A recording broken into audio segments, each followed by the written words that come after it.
Hi everyone, Casey Dimon here with the TaxSaleAcademy.com, and in this video we're talking about buying tax sale properties after the auction.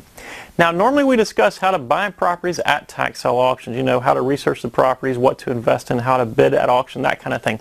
But again, in this video we're talking about buying those properties afterwards.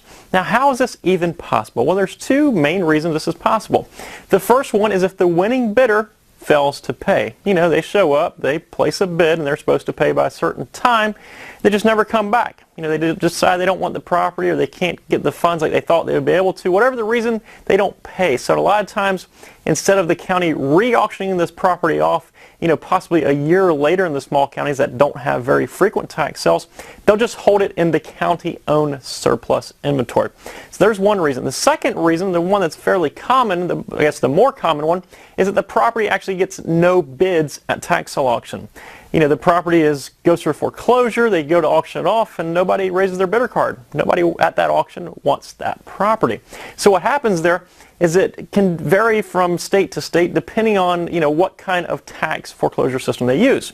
In a hybrid state where they use a tax lien and a tax deed state, if the property doesn't get any bids, then the property will revert to the tax lien holder. But in a true tax deed state, if nobody bids on it, the property reverts to the county, and the county will hold that piece of property as surplus in most scenarios. Now, how do you buy these properties? How do you buy the properties that go through tax sale auction and nobody bids on them? Or, the people that do bid don't end up paying? Well, the easiest way to do it is contact the county. Contact the department that is responsible for the tax foreclosure in that county. A lot of times this will be the county department that also handles the sale of these properties after the auction. If they don't handle it, I am certain they can put you with the real estate division in the county that does offer it for sale. So how do they price these properties? Well, this kind of depends based on local customs more or less. Sometimes they'll actually send an assessor out there and they'll assess the property at its fair market value, and usually they're going to end up holding these properties for a long time. Sometimes they'll put the sales price on these properties equal to what has been owed for the back due taxes on that property. And then furthermore, in some states or in some counties, they actually have a situation where you submit an offer, kind of like real estate more or less. You have to remember the property is owned by the county. So what you'll do is you'll submit an offer. A lot of times it'll be a formal written offer, and when you submit that offer, you'll usually be required to submit certified funds along with that offer. In some counties, they will actually vote on your offer. They'll go have a county commission meeting. They'll say, we received a bid from Mr. Denman, for instance, and he wants to pay $50 for these 10 properties that were not sold at the tax foreclosure auction.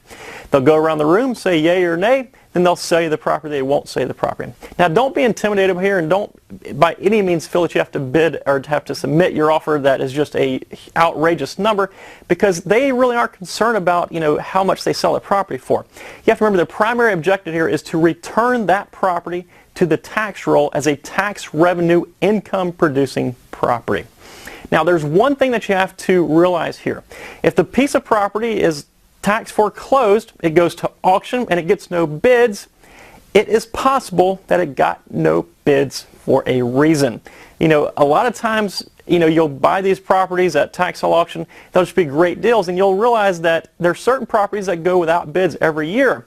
A lot of those properties have huge HOA dues, or they're in certain areas where you can't build. The soil won't perk, for instance.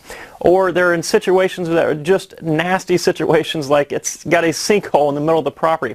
So you have to be especially careful and especially diligent here when you do your research when you buy these properties after the auction. You need to almost double up all the research you do, and then double up and triple the amount of confirmation that you do for the research. You have to know exactly everything you can about any property you invest in, and it's especially important when you're talking about buying properties after the auction, because a lot of times there is a reason that nobody bid on these properties. Now every now and then, of course, you can find one that slips through the cracks and you can make a lot of money. So I hope this has kind of enlightened you as far as buying tax sale properties after the tax sale auction. If you'd like to see similar videos just like this one, head on over to my website at TheTaxSaleAcademy.com, which you can do by clicking the blue link right here next to my head. Again, it'll take you to the TaxSaleAcademy.com. Once you get there, download your free copy of my ebook, The Tax Sale Investing Blueprint, and you'll be on your way to a very successful tax sale investing career. Take care, folks. Bye-bye.